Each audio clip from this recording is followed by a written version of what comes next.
Hello everyone, আমরা আরেকটা elite আড্ডায় চলে আসলাম এবং আমাদের সাথে আমাদের অনেক পুরাতন ব্যাচের একজন স্টুডেন্ট সাথে আছে। সিএমবিডি 60 ব্যাচের স্টুডেন্ট ছিল এবং মার্কেট প্লেসে ওয়ার্ডপ্রেস ডেভেলপমেন্ট পাশাপাশি হচ্ছে ওয়েব ডেভেলপমেন্ট নিয়ে কাজ করতেছে।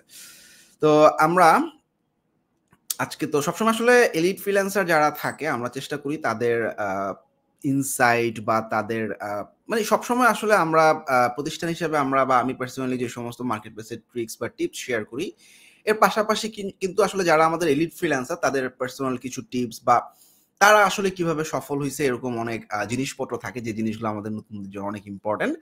তো এরকমই একটা লাইভ আজকে হতে যাচ্ছে। আমরা শিহাব মোর্শেদের সাথে পরিচিত হইনি। হ্যালো শিহাব, কি অবস্থা, কেমন চলতেছে? জি ভাই, আলহামদুলিল্লাহ। আসসালামু আলাইকুম। আলহামদুলিল্লাহ, আল্লাহ পাকের অশেষ রহমত, ভালো যাচ্ছে আর কি। গ্রেট, চমৎকার। আমাদের শিহাব মোর্শেদ কিন্তু আমাদের 60 ব্যাচের স্টুডেন্ট ছিল এবং ফাইবার লেভেল 2 সেলার এবং প্রায় 300 প্লাস কাজ কমপ্লিট করে ফেলছে, which is a huge achievement যে কোনো ফ্রিল্যান্সারের জন্য। এর পাশাপাশি কিন্তু $30,000 আর্ন করে ফেলছে এবং এই অ্যামাউন্টটা কিন্তু যে কোনো ফ্রিল্যান্সারের জন্য 3 ইয়ার্স এর মধ্যে within 3 years $30,000 is a good amount. এবং ফ্যামিলিতে কন্ট্রিবিউট করতেছে, পাশাপাশি নিজের শখ পূরণ করতেছে। আমরা সব গল্প শুনবো আজকে। তো শিহাব, এই ফ্রিল্যান্সিং এর যাত্রাটা আসলে কিভাবে শুরু হয়েছিল? আজকে আমরা একটা গল্প করতে করতে আমরা তোমার সাথে জানলাম যে আসলে জব করছো প্রায় 9 ইয়ার্স এর মতো এবং এই জবের পাশাপাশি তুমি ফ্যামিলিতে আসলে সময় দিতে পারতেছিলে। আফটার দ্যাট তুমি আসলে প্ল্যান করছো you have to do freelancing or মানে এমন কিছু জিনিস যেটা আসলে তুমি ফ্যামিলিকে সময় দিতে পারবে। এই গল্পটা যদি একটু শেয়ার করতে সবার সাথে। আচ্ছা, তো সবাইকে আসসালামু আলাইকুম আর সবাইকে স্বাগতম কোডম্যান বিডির আর একটা লাইভ স্ট্রিমিং এ আসার জন্য। আর থ্যাঙ্কস টু মিনাজ ভাই যে কথা বলার সুযোগ দেওয়ার জন্য। আসলে খুব একটা প্ল্যাটফর্ম পাওয়া যায় না কথা বলার। তো এক্স্যাক্টলি। আসলে আমি যদি বলি মূলত আমার যাত্রাটা শুরু হলো যে 2019 থেকে অফিসিয়ালি। আচ্ছা। আর আমি এর আগে জব করছি হলো যে মূলত আমি টেক্সটাইলের স্টুডেন্ট। আমি 2010 থেকে আমার জব শুরু হয়। 19 সাল গ্রেট। পর্যন্ত আমি জব করছি আরকি, করোনার পূর্ব মুহূর্ত পর্যন্ত। তো এই জব চলাকালীন সময় তো আসলে মানে ইন টাইম ছিল, আউট টাইম ছিল না। তো সেক্ষেত্রে হয়তো কি যে হয়তো ৯ টার সময় ৮ টার সময় আমাকে ঢুকতে হইতো ফ্যাক্টরিতে। বের হইতাম ১০ টা, ১১ টা, ১২ টা। ফ্যাক্টরি ছিল গাজীপুরে। তো ফ্যামিলিকে আসলে সময় দেয়া হয় নাই এবং ২০১৪ সাল পর্যন্ত যখন আমি জব করছি খুব এনজয় করছি জবটাকে। বাট এরপর থেকে হচ্ছিল যে কি আমার জব মার্কেট এনালাইসিস করার পরে দেখছি যে আসলে ডে বাই ডে হচ্ছিল যে সেলারিটা ডাউন হচ্ছে। আচ্ছা। যারা নতুন আপকামিং যারা আছে ২০১৪ সালে একজন ফ্রেশার যখন জয়েন করত, তখন সেলারি ছিল হলো ১০,০০০। কিন্তু ২০১০ এ আমার সঙ্গে যারা ফ্রেশার তারা জয়েন করছে ১৬,০০০, ১৮,০০০। তো আচ্ছা। আমি আচ্ছা। দেখলাম যে যেখানে ইনক্রিজ হওয়ার কথা সেখানে ডাউন হচ্ছে। তখনই আসলে আমার মাথায় খেলছে যে আমি এই এই সেক্টরে আসলে জিএম-টিএম বা এইসব হওয়ার মতো আমার ইচ্ছা নাই বা ঢাকা শহরে এস্টাবলিশ হওয়ার কোনো ইচ্ছাই আমার নাই। আমি আসলে গ্রামেই চলে যাব। কিন্তু আমি যে পড়াশোনা করছি যে আমি একটা জবের যে টেস্ট, ওই টেস্টটা নেবো আমি এট লিস্ট। তো এভাবেই চলতে থাকে। কিন্তু সবচেয়ে যেটা আমার লাইফের যদি আমি বলি যে খুব ফ্রাস্ট্রেটেড সময় গেছে আমার ওই বিগত ১০-১২ বছর জবের মধ্যে আমি ফ্যামিলিকে সময় দিতে পারি নাই। ঈদে ৩ দিন ছুটি ছিল। রাস্তায় যেতে আসতেই ২ দিন শেষ। আমি বন্ধুদের সঙ্গে আড্ডা দিতে পারি নাই। সবাই ঘুরতে গেছে। অনেক জায়গায় বান্দরবন, কক্সবাজার সবাই ঘুরছে। আমি শুধু অফিসের ডেস্কে বসে তাদের স্টোরি গুলান দেখছি। বাট কখনোই ওই লাইফটা আমি এনজয় করতে পারিনি। তো আমার কাছে ওইটা একটা ক্ষুধা ছিল। এবং আল্লাহর কাছে চাইতাম যে আমি এমনও আছে বি অনেস্টলি আমি বাসায় আব্বা-আম্মাকে ফোন করে বলতাম যে, "আমার ঢাকা শহরে ভাল লাগতেছে না। আমি বাসায় চলে যাবো। ক্ষেত খামারে কাজ করব। আমার তো এট লিস্ট ল্যান্ড আছে।" তা আব্বা বলে যে, "হ্যাঁ, তুমি যেকোনো মুহূর্তে চলে আসো, সমস্যা নেই।" তা আমি আসলে যেতে পারিনি বিকজ অফ আমার মাথায় প্রায় ওই মুহূর্তে একটা ৳৭,০০,০০০ পার্সোনাল লোন ছিল স্ট্যান্ডার্ড চার্টার্ড ব্যাংকে। তো ভাবছিলাম যে ওইটা ফিনিশ করে দিয়ে সামহাউ আমি চলে যাবো বাসায়। ঢাকা শহরে আমার দ্বারা হবে না। ভাইয়া একটু যদি সময় দেন, আমি আসলে অনেক শুভাকাঙ্ক্ষী আছে যারা লিঙ্কটা শেয়ার করতে বলতেছে। আমি একটু হ্যাঁ, হ্যাঁ, লিঙ্কটা শিওর, শেয়ার। শিওর। অবশ্যই, আচ্ছা। অবশ্যই। হ্যাঁ, শিওর। আমি একটু লিঙ্কটা শেয়ার করে আমি আবার ইয়াতে আসছি। তো আমরা এর মধ্যে কিছু কমেন্ট নিয়ে আসি। অনেকে ফাতেমা হাই জানাইছে, রাশেদুল কবির আমাদের এক্সিস্টিং রানিং ব্যাচের স্টুডেন্ট মাশাআল্লাহ। আর জে রাসেল গুড, ইমরান খান ভালোবাসা জানাইছে। থ্যাংক ইউ এম কে খান। তারপর হচ্ছে রয়ন, গাইবান্ধা জেলার থেকে মাসুম আহমেদ। আচ্ছা, গ্রেট। হ্যাঁ, আমাদের শিহাব মোর্শেদ কিন্তু গাইবান্ধাতেই কাজ করতেছে এবং সেখানেই তার বেড়ে ওঠা। আচ্ছা, এছাড়াও আরো অনেকে অনেক কমেন্ট করছে। So if you have any question অথবা লাইভ নিয়ে আসলে কারো কিছু জানার থাকলে বা আমাদের গেস্ট যে আছে তার কাছ থেকে কিছু জানার থাকলে you can ask us on live. আমাদের এই পডকাস্টটা কিন্তু আমাদের 8টা সোশ্যাল চ্যানেল থেকে শেয়ার হচ্ছে একযোগে, ফেসবুক, ইউটিউব এবং লিঙ্কডইনের 8টা সোশ্যাল চ্যানেল থেকে শেয়ার হচ্ছে। সো এক্সপেক্টিং অনেক ভিউয়ার্স আমাদের যারা আসলে লাইভটা দেখতেছে, এবং আমাদের শিহাব মোর্শেদ ফাইবার মার্কেট প্লেসে কিন্তু লেভেল 2 সেলার এবং প্রায় 3 বছর সময়ের মধ্যে ওর কিন্তু করোনাকালীন সময় আমরা গল্প শুনবো, করোনাকালীন সময় আসলে জব ছেড়ে দেয় এবং এরপরেই আসলে সে ফুল টাইম আসলে ফোকাস করে টু ডু ফ্রিল্যান্সিং, এবং 2021 থেকে কিন্তু অল্প সময়ের মধ্যে একটা ভালো স্ট্যান্ডে চলে আসছে। আমরা এই গল্পটাই শুনবো। সো এই যে আফটার জব আমাদের এই ফ্রিল্যান্সিং এ যে আসার পর থেকে যে জার্নিটা স্টার্ট হইলো, এখানে আসলে দেখা যায় আপস এন্ড ডাউন সবসময় থাকে আমরা যারা ফ্রিল্যান্সিং করতেছি। তো এই জায়গাটা নিয়ে তুমি যদি কিছু বলতা, মানে কারেন্ট পর্যন্ত আমি আফটার লিভিং দ্য জব। আগের ইয়ার জিনিস আমি স্টোরিটা যেখানে স্টপ করছি আর কি। সো বিষয়টা হচ্ছিল যে আমি মানে আমি খুব ফ্রাস্ট্রেটেড ছিলাম যে এই জব আসলে আমার দ্বারা হবে না। আমি মানে তো এবং সিচুয়েশনটাও ভালো না। ডে বাই ডে যখন আমি জব চেঞ্জ করছি অনেক স্ট্রাগলিং এর মধ্যে গেছে। তো আমি লাস্ট টাইম যখন ছিলাম তখন আমার স্যালারি ছিল 85,000 টাকা। আমি যে এসকিউ গ্রুপে মার্চেন্ডাইজিং লিড হিসেবে ছিলাম। তো আমাদের তখন কোম্পানির সঙ্গে একটু গ্যাঞ্জাম হওয়ার কারণে তখন ওই ইয়াটা বন্ধ হয়ে যাবে, কাস্টমারটা থাকবে না। তো সবার সঙ্গে এতটাই ভালো সম্পর্ক ছিল, সবাই আমাকে আগে থেকেই বলছে যে ভাইয়া আপনাদের টিমটা থাকবে না, মেবি আপনাদের কন্টিনিউ করবে না, আপনি অন্য কোনো চিন্তা করেন। তো ভাইয়া ওই সময় 85,000 টাকা স্যালারি, আমার মাথায় 7.5 লাখ টাকা লোন, লাইফ স্টাইলটা কিন্তু অন্যরকম। হুট করে যদি আমার জব চলে যায় তাহলে আসলে আমি কি করব? তখন আমি চিন্তা ভাবনা করলাম যে আমার যে এক্সিস্টিং সিনিয়ররা যারা আছে তাদেরকে যাদেরকে আমাকে জব দিতে সক্ষম অলরেডি তারাও বিগত 1 বছর থেকে জবলেস, যারা আমাকে জব দেওয়ার মতো ক্ষমতা রাখে। আমি এরপরে আসলে আমার বন্ধু বান্ধবের সঙ্গে কথা বললাম, যারা উত্তরায় আড্ডা দেই। আমার বন্ধুদের সঙ্গে কথা বলার পরে বলতেছে, দেখ তুই তো আসলে অনেক আগে থেকেই হচ্ছিল যে কম্পিউটার বিষয়ে পড়াশোনা করতে চাইছিলি, তুই তো আসলে মানে গাইডলাইন্স না পাওয়ার কারণে টেক্সটাইলে চলে গেছিস। তো এখন কিন্তু আসলে ফ্রিল্যান্সিং এর অনেক জিনিসগুলো চলে আসছে, সফটওয়্যার বেসিস কিন্তু কাজ করা যায়। তখন তারা আমাকে বলে যে ওয়ার্ডপ্রেস নামে কিছু একটা আছে, যেটা তো সফটওয়্যার, তুই তো আসলে টেক্সটাইলে অনেক সফটওয়্যার আছে, তুই সফটওয়্যার দিয়ে সমস্ত কিছু মেনটেন করতে হয়, তো তুই একটু ঘেটে দেখ তাহলে পাবি। তো মূলত যখন আমি দেখলাম যে আমার 2019-এ কোভিডের 2 মাস আগ থেকে হচ্ছিল যে আমার জব থাকবে না, তখন থেকে আমি প্রিপারেশন নিছি যে না আমাকে একটা সামহাউ কিছু নিতে হবে। যখন আমি ঘাটাঘাটি করলাম যে না এটা আছে, মার্কেট ডিমান্ড আছে, সফটওয়্যার দিয়ে কাজ করা যায় ইজিলি, তখন আমি আসলে বিভিন্ন জায়গাগুলোতে মানে খোঁজ করার পরে একটা অফলাইন প্ল্যাটফর্মে গিয়ে ভর্তি হই এবং সেখান থেকে যাত্রাটা শুরু আর কি মূলত। বাট ওখান থেকে আমি ভালো কিছু করতে পারি নাই। আলটিমেটলি যখন 2020-এ মোজাম্মেল আমাদের 45 ব্যাচের, থ্যাঙ্কস টু মোজাম্মেল যে ও আমাদের সঙ্গেই ছিল ওই সেই অফলাইন ব্যাচে। ও যথেষ্ট ভালো একটা ছেলে, আমাকে প্রত্যেকটা টাইম মানে মোটিভেট করছে আর কি। এবং ইন দ্য মিন টাইম ওই ক্লাস চলাকালীন সময় কিন্তু আমার জব অলরেডি গন। আমার ট্রেনিং এ আরো 1 বছর আছে, মানে আরো 1 মাস আছে আর কি ওই অফলাইনটাতে। তো আমি হলো যে তখন তো আমার কোনো আর্নিং নাই, তখন আমাকে প্রচুর হেল্প করছে আর কি। ওখান থেকে যখন মার্কেট প্লেসের গাইডলাইনটাও মোটামুটি, খুব যে ভালো বলবো না তা না, মোটামুটি পাওয়ার পরেও আমি মনে হয় $30 একটা কাজ করছিলাম আর কি। তো এরপরে কিন্তু আবার আমি আউট অফ ট্র্যাক। এখনকার ছেলেপেলে যারা আছে আর কি, যে কাজ নাই কি করবো। তো এরপরে মোজাম্মেলের সঙ্গে আমাকে যখন কমিউনিকেশন, তখন আপনার প্ল্যাটফর্মের কথা বললো যে ভাইয়া অনেক ভালো বুঝে, আপনি একটু ভিডিওগুলো দেখেন, ইউটিউবগুলো একটু ঘাটাঘাটি করেন। তখন আমি ধরেন যে একদম থ্রোলি বিষয়গুলো চেক করছি আর কি।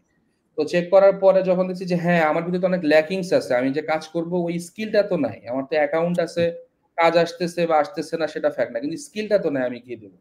এবং কি অনেস্টলি আমি যে ওই মুহূর্তে মানে ফিনান্সিয়াল অবস্থানটা এতটাই খারাপ ছিল যে আমি যে মানে করব, আপনার যে কোর্সে ভর্তি হব, এই ফিনান্সিয়াল ব্যাকআপটাও আমার ছিল না, কারণ ফ্যামিলি থেকে নেওয়ার মতো অবস্থান আমার নাই। অনেক ওই কারণ ব্যাংকের প্রেসার, এই লোন সেই লোন, মানে সব তো একটা ডিজাস্টার অবস্থা ছিল। ক্রেডিট কার্ড ছিল, তো কুলায় উঠতে পারতেছিলাম না, কারণ ইনকাম তো নাই। তো ওই মুহূর্তে হচ্ছিল যে 2020-এ জানুয়ারির দিকে এসে মোজাম্মেল আমাকে ফাইনালি বলেছে, ভাইয়া তোমাকে আমি কিছু ফাইন্যান্সিয়াল হেল্প করি, তুমি কিছু টাকা জোগাড় করো, আমি বাকিটা দিচ্ছি, তুমি জয়েন করো, তুমি করো, পরেরটা পরে দেখা যাবে, তুমি শুরু করো। তো আমি আসলে থ্যাঙ্কস টু মোজাম্মেল, আমি হয়তো আশা করি সে আমার লাইফটা দেখতেছে। তো ওকে আসলে থ্যাংক ইউ দিয়ে ভাইয়া ছোট করা যাবে না, ওর ভেতরটা অনেক বড়, ও একটা অন্য লেভেলের মানুষ। তো ও যদি ওই হেল্পটা ফিনান্সিয়াল না করতো তাহলে হয়তো বা আমার আরো দেরি হইতো ইয়াটাতে আসতে। তো মূলত এইভাবে আসলে স্টার্টিং, বাট এর পিছনে আরো অনেক স্ট্রাগল পয়েন্ট আছে। সো ওটা আমি আসলে একটু পরে আসবো আস্তে আস্তে। আপনি মনে হয় একটা প্রশ্ন করছিলেন। আচ্ছা, আমাদের এই যে মার্কেট প্লেসে তোমার জার্নিটা কেমন ছিল, বা আফটার স্কিল ডেভেলপমেন্ট আচ্ছা তুমি যখন আসলে মার্কেট প্লেসে স্টার্ট করছো, এই জায়গাটাতে ইনিশিয়াল লেভেলে কিছু স্ট্রাগলস থাকে, মিড হ্যাঁ লেভেলে কিছু স্ট্রাগলস থাকে, রাইট রাইট আবার রাইট দেখা যায় কিছু ফাইবারে যেহেতু কাজ করতেছে, আমাদের মার্কেট প্লেসে কিছু অর্ডার টর্ডার ক্যান্সেল হয়ে গেলে এক্ষেত্রে আমাদের গিগ বা র্যাঙ্কিং বা ক্লায়েন্ট আসার ক্ষেত্রে অনেক ইস্যু ফেস করে। এরকম কিছু জিনিস ফেস করছো কিনা, বা এই জায়গাগুলোতে নতুনরা কিভাবে সতর্ক থাকতে পারে বেসিক্যালি? ওকে হ্যাঁ তো প্রথম খুবই মজার বিষয় সেটা হচ্ছিল যে যেটা আমি প্রথমে বললাম যে অফলাইন যে কোর্সটাতে ছিল আমার প্রথম কাজ ছিল $30 এরপরে ভাইয়া বিলিভ ইট অর নট এরপরে 9 মাস আমার 9 পয়সা ইনকাম ছিল না আচ্ছা আমি মানে হচ্ছিল যে সারা রাত জেগেছিলাম স্কিল তো নাই কিন্তু ওই যে মানে অ্যাকাউন্ট তো ওপেন রাখতে হবে তখন জানতামও না যে অটো রিলোডার দিয়ে হলো যে ইয়া করা যায় মানে একটা অন রাখা যায় আর কি আমি রাতের পর রাত জেগে থাকতাম এখানে ছোট্ট একটু করে বলি যে এমনও ইনকাম ছিল না যে আমার ফাদার আমাকে বলছে আমি বলছি আমার বাবা নেট বিল দেওয়া লাগবে নেট বিলের টাকাটা যদি একটু দিয়ে দেন বলছে কত টাকা 1500 টাকা মানে সারা রাত জেগে তুমি কি করো যে 1500 টাকা তুমি জোগাড় করতে পারো না আমি তো আচ্ছা কিচ্ছু বলি নাই ভাই ভেতরটা ফেটে গেছে আমি দেখাইতে পারি নাই বাট আমি জাস্ট এটা হেসে বলছি আমাকে একটু সময় দেন আমি চেষ্টা করতেছি আমি একটু সময় দেন আমাকে তো এরপরে তো আমি আপনাদের ওখানে ভর্তি হইলাম ভর্তি হওয়ার পরে ঠিক 9 মাস পরে যখন যখন আমি ক্লাস ফাইবার ক্রাশ করি আপনি হাসপাতালে থেকে যে আমাদের ক্লাসগুলো নিচ্ছেন অনেক কষ্ট করে এবং আলহামদুলিল্লাহ প্রথম অর্ডার আসছে আমার আপনার ওই আচ্ছা ফাইবার ক্রাশ করার পরে আমার ফার্স্ট অর্ডার শুরু $10 একটা হয়তো ফিক্সিং ছিল আর কি ই আচ্ছা কমার্সে এটা দিয়ে আসলে শুরু এখন কথা হচ্ছে স্ট্রাগলটা কোথায় যেটা সবাই জিজ্ঞাসা করে যে ভাইয়া মানে অর্ডার হচ্ছে না বেসিক্যালি আমি যেটা দেখছি আমার লাইফ থেকে এ পর্যন্ত আমি ফাইবার অ্যাকাউন্ট ইউজ করছি হলো বর্তমান যেটা আছে এটা সহ হলো যে 4 নাম্বার আচ্ছা আচ্ছা ঠিক আছে 4 নাম্বার তো এর আগে 3টা অ্যাকাউন্ট আমার কিন্তু নষ্ট হয়েছে একটা অ্যাকাউন্ট নষ্ট হয়েছে 2টা অ্যাকাউন্ট আমাকে নিজে থেকে বন্ধ করতে হয়েছে ওকে তো এখন সে প্রথমত যেটা হচ্ছিল যে স্ট্রাগল পয়েন্ট সেটা হচ্ছিল যে আমাকে একটা সার্টেন পিরিয়ড নাইটে জেগে থাকতে হয় এবং আচ্ছা আচ্ছা কাস্টমারের যে মানে কুইক রেসপন্স এটা আসলে খুবই জরুরি ইনিশিয়াল স্টেজে যেটা আমি মনে করি যে অনেকে ভুল করে ট্রু তো আমার কথা হচ্ছিল যে তোমার যে একটা দোকান একটা ফাইবার অ্যাকাউন্ট মানে হচ্ছিল যে একটা দোকান একটা স্টোর তো আমি যদি আমাকে দিয়ে চিন্তা করি যে আমি একটা দোকানে যাব গিয়ে বললাম যে ভাইয়া আমাকে একটা পেস্ট দেন এখন দোকানদার যদি আমাকে 2 সেকেন্ডের মধ্যে রিপ্লাই না করে সে যদি দেখি যে আমার কথায় আমি আবার তাকে বললাম ভাই আমার একটা পেস্ট লাগবে সে আমাকে রিপ্লাই করলো না আমি কিন্তু এই দোকানে স্টে করব না আমি ডেফিনেটলি অন্য দোকানে যাব এক্স্যাক্টলি ঠিক সেম অ্যাজ ইট ইজ যখন একটা কাস্টমার আমার অ্যাকাউন্টে নক করবে I have to reply with in 1 second true এখন কথা হচ্ছিল যে কি ওখানে হয়তো অনেক বড় ডিসক্রিপশন আছে আমার পড়তে সময় লাগতেছে কিন্তু পরে রিপ্লাই দেওয়ার জন্য ওয়েট করা যাবে না আসছে জাস্ট একটা message I am checking your requirement please stay with me then তুমি রিকোয়ারমেন্টটা পড়ো এবং রিপ্লাই করো নেগোসিয়েশন করো এটা হলো 1 নাম্বার দ্বিতীয়ত হচ্ছিল যেটা বললাম যে একটা অ্যাকাউন্ট ওপেন করার পর আমি বলবো অ্যাটলিস্ট 6 মাস এই অ্যাকাউন্টটার পিছনে 24টা ঘন্টা লেগে থাকতে হবে উইথ জিরো এক্সকিউজ যেন কাস্টমার আসলেই তুমি তাকে তুমি রিপ্লাই করতে পারো কনভার্ট করতে পারো ট্রু হ্যাঁ তো তো সেখানে হচ্ছিল যে এই জিনিসটা করতে হবে আর ইনিশিয়ালি অনেকে বলে যে ভাইয়া $5 $10 কাজ আসলে আমি এটাকে প্রেফার করি না কারণ তোমার যদি স্কিল থাকে হয়তো একটা কাজের ডিমান্ড আছে হয়তো $100 তুমি সেটাকে হয়তো একটা মিনিমাম বাজেটে একটা স্ট্যান্ডার্ড বাজেটে $50 অথবা 40-45 ডলার তুমি তাকে অফার করতে পারো কিন্তু অনেকে চিন্তা করে আচ্ছা আমি এই কাজটা $5-10 করে দিই কারণ আমার তো নতুন অ্যাকাউন্ট রিভিউ লাগবে এটা আলটিমেটলি হবে কি যদি এই প্র্যাকটিসটা শুরু হয় তখন হচ্ছিল তার ওই প্রোফাইলটা দেখে অ্যানাদার যে কাস্টমার গুলান তারাও এসে তাকে $5-10 অর্ডারটা দিয়ে যাবে এটা আসলে কখনোই করা উচিত না আর যে 6 মাস বললাম যে 6 মাস তো অবশ্যই মানে মানে অ্যাটলিস্ট নাইট টাইমটা জেগে থাকা যেমন আমার লাইফ স্টাইলটা যদি আমি বলি যে আমি হচ্ছিল যে সন্ধ্যা 7টা থেকে মানে এখন তো মাগরিবের পরে নামাজ পড়ে আমি রেডি এবং পরের দিন সকাল অ্যাটলিস্ট ইউএসএ কানাডার অফিস আওয়ারটা যতক্ষণ পর্যন্ত চলে ততক্ষণ পর্যন্ত আমি জেগে থাকি আচ্ছা ওরা যখন ঘুমায় যায় দেন তখন আমি হয়তো ফজরের নামাজটা পড়ে একটু ওয়াকিং করে 7টা ম্যাক্সিমাম 7টার মধ্যে আমি ঘুমায় যাই আমি 11টা 11:30টার মধ্যে আমি জেগে উঠি কারণ 4.5 ঘন্টা 5 ঘন্টা ঘুম এনাফ হ্যাঁ এরপরে ধরেন যে ইউকে ওপেন হয় অস্ট্রেলিয়া ওপেন হয় তখন কিন্তু আমি অনায়াসে তাকে হচ্ছিল যে কমিউনিকেট করতে পারছি এই যে টাইম জিনিসটা তাদেরকে আসলে কান্ট্রি ওয়াইজ মানে ওই কাস্টমারগুলো কখন ওপেন হয় ক্লোজ হয় ওইটা অনুযায়ী নিজের লাইফ স্টাইলটা আগে সেট করতে হবে। এটা হলো 1 নাম্বার। মানে সেকেন্ড নাম্বার। 1 নাম্বার তো গেল যে তাকে অবশ্যই মানে রাত্রের যে পার্টটা আছে যে আমেরিকা, কানাডা আমাদের ওই সময় দিন অ্যাকাউন্টটাকে ভালো মতো দেখা এবং কুইক রেসপন্স। আমার এমন হয়েছে ভাই 2 সেকেন্ড রিপ্লাই করতে আমার লেট হয়েছে। আমার ঘড়ি ধরে আমি দেখছি, আমি দেখি কাজটা পাই $360 কাজ সে দিবে, রিপ্লাই করছি আমাকে দেয় নাই। তো আমাকে পরে আমি বললাম, আমি একটা ফলো আপ মেসেজ পাঠাইছিলাম যে আদৌ কি ওপেন আছে, বলে যে না শিহাব এটা তো অন্য কাউকে দিয়ে দিছি। তখন আমি তাকে বললাম স্মাইলি দিয়ে যে I just lose that job only for 2 seconds. তো অনেকে মনে করে যে 1 ঘন্টা পরে রিপ্লাই দিলেও কোনো সমস্যা নেই। নো, বেসিক্যালি এই জিনিসটা হচ্ছে খুবই ইম্পর্টেন্ট যে কুইক রেসপন্স, কাস্টমারকে প্রপার ওয়েতে মেসেজ করা, মেসেজগুলোকে ফলো আপ দেয়া, ডেফিনেটলি আগে আসা মাত্রই তাকে বলা যে okay I am checking the রিকোয়ারমেন্টটা পড়ে তাকে অনুপাতে নেগোশিয়েট করা। এখন হচ্ছিল স্ট্রাগলিং পয়েন্টটা কোথায়, সেটা হচ্ছিল যে এই যে অর্ডারের যে বিষয়গুলো, হয়তো একটা অর্ডার আসে, 2টা অর্ডার আসে, এরপরে কি হচ্ছে যে গ্যাপ আমি হয়ে আর যাচ্ছে। পাচ্ছি না, গ্যাপ হচ্ছে। এই জায়গাটাতে ছেলেপেলে ফ্রাস্ট্রেটেড হয়ে যায়।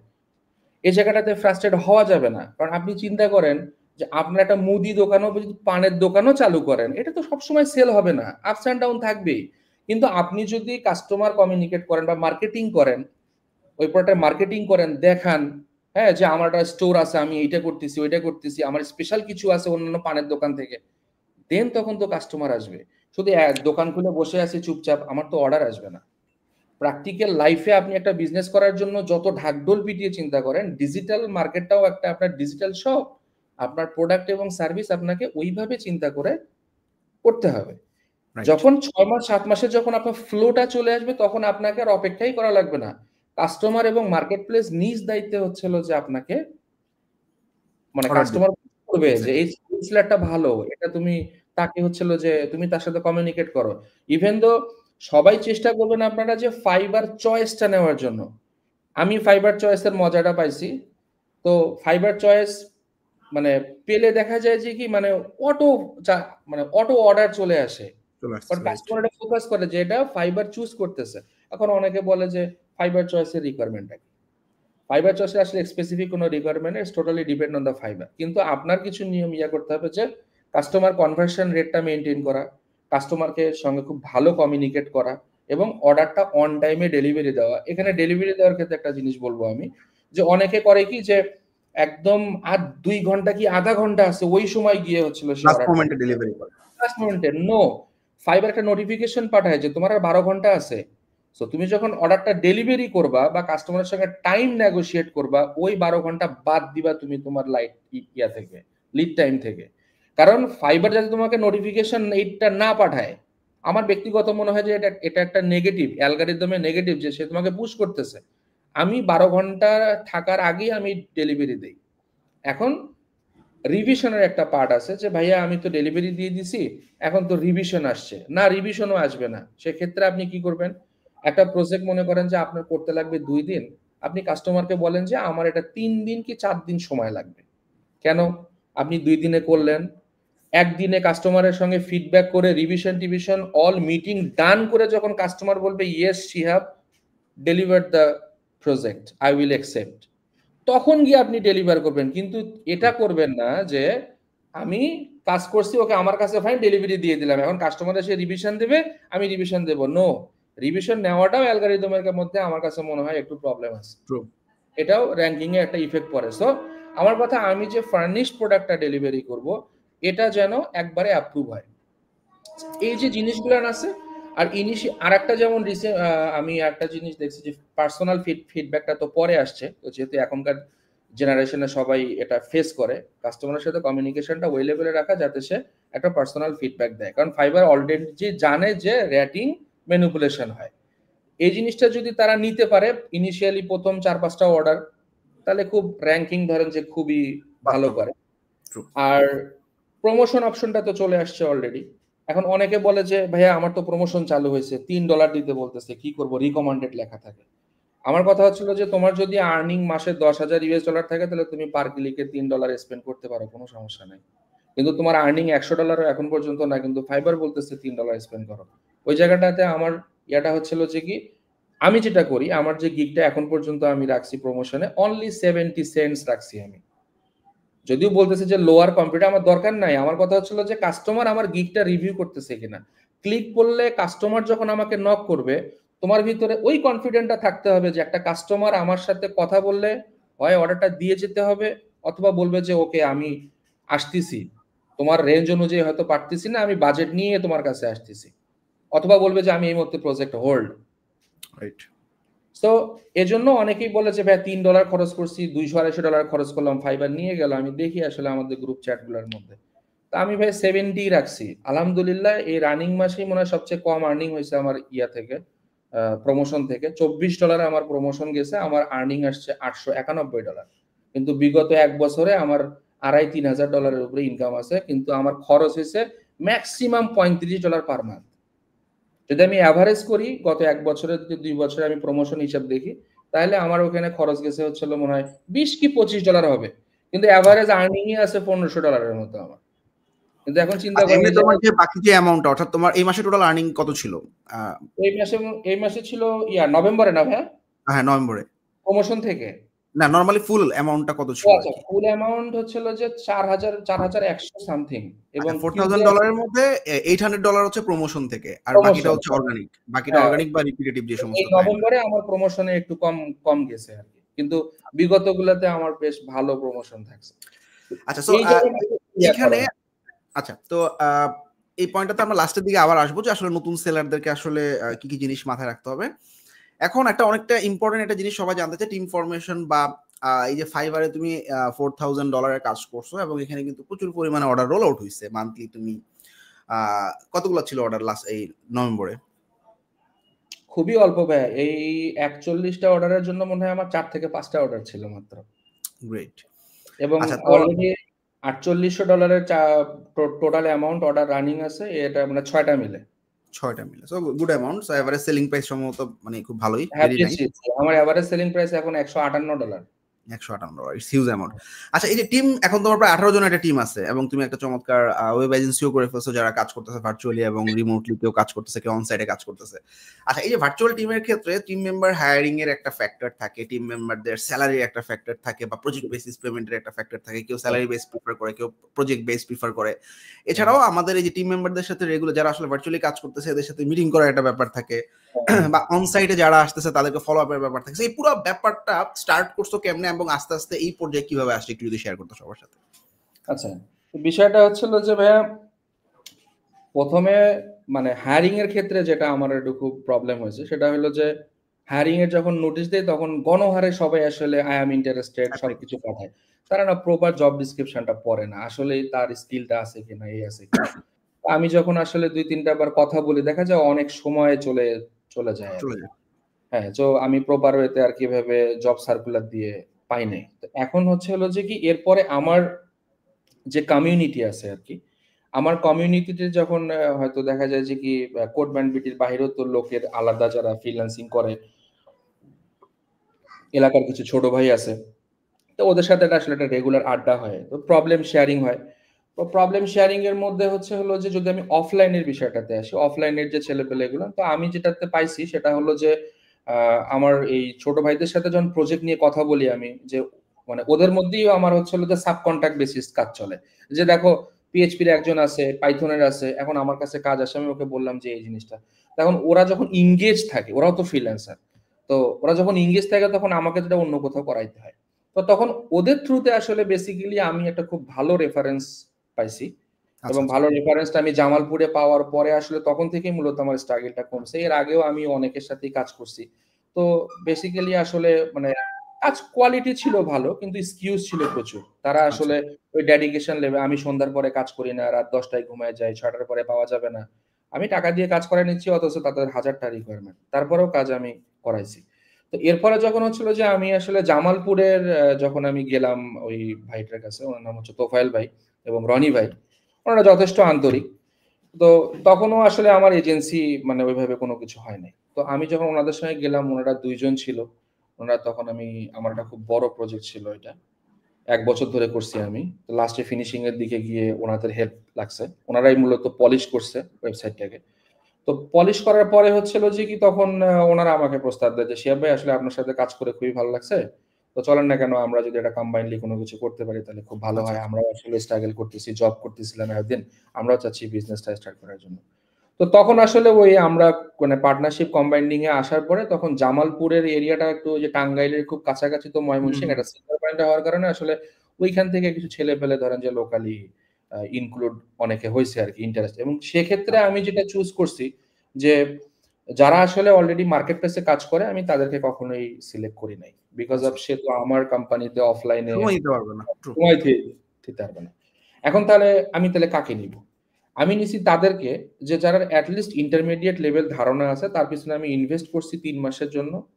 ইনভেস্ট করার পরে আমি হলো যে তাদেরকে আমার কোম্পানিতে তাদের অনুযায়ী আমি মানে তাদের পারফরম্যান্স অনুযায়ী কাউকে রেখে দিছি বা কাউকে আমি গোল্ডেন হ্যান্ডশেক দিছি। আমি যে না ৩ মাসে তোমার ইমপ্রুভমেন্ট হয় নাই, আমি তোমার সাথে কন্টিনিউ করতে পারব না। You need to more skilled. তুমি অন্য কোথাও ট্রাই করো।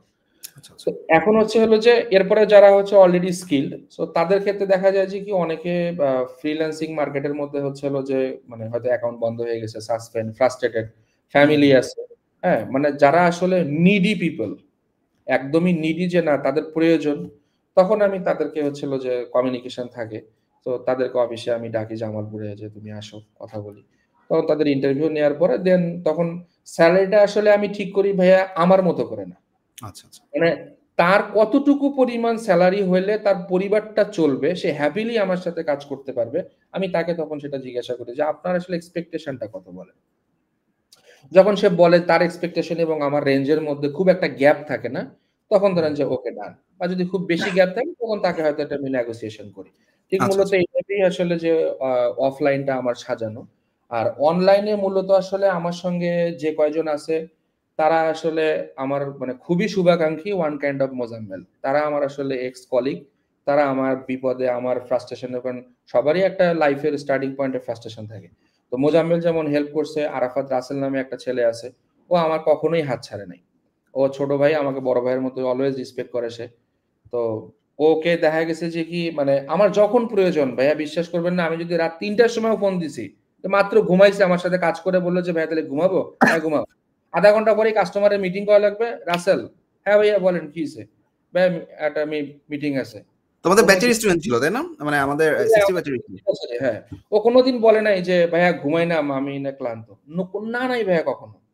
কোন সিচুয়েশন এ মনে করেন এই ধরনের কিছু ছেলেপেলে আসলে আমার সঙ্গে যারা লেগেছিল, এখন তারাই আসলে আমার সঙ্গে অনলাইনে কাজ করতেছে। আমার সাথে আমি তাদেরকে প্রজেক্ট বেসিস এ দেই। এমনও আছে যে আ মানে রাসেলকে আমি হলো যে অলরেডি মানে এমনও মাস গেছে তাকে ৬০,০০০ হাজার টাকা পেমেন্ট করছি আরকি। রানিং রাইট, মাসে অলরেডি তাকে আমি ৫৫,০০০ টাকা পেমেন্ট করছি তার প্রজেক্টের জন্য। রাইট। তো এখানে কোনো লিমিট নাই।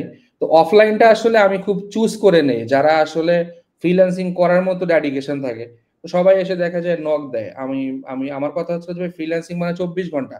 0 এক্সকিউজ। তুমি যদি ওই মাইন্ড সেটআপটা নিয়ে তুমি কাজ করতে পারো, তখন হয়তো আমি তাকে ট্রু। আমার টিমে নিয়ে আসি বা তাকে প্রজেক্ট দেই। আদারওয়াইজ আসলে আমরাই এটা ওইভাবে হ্যান্ডেল করি। কারণ ওই ডেডিকেশন লেভেলের ছেলেপেলে এখনো পাই নাই আরকি। Even true. আরেকটা জিনিস, কাজ তুমি আমার সাথে কাজ শিখবা, কাজ করবা। তোমাকে তাকে নিতে হবে আমার কাছ থেকে। নেওয়ার আগেই জিজ্ঞাসা করে যে, "ভাইয়া সেলারি কত দেবেন?" আচ্ছা, এখানে আমার একটা মজার ব্যাপার।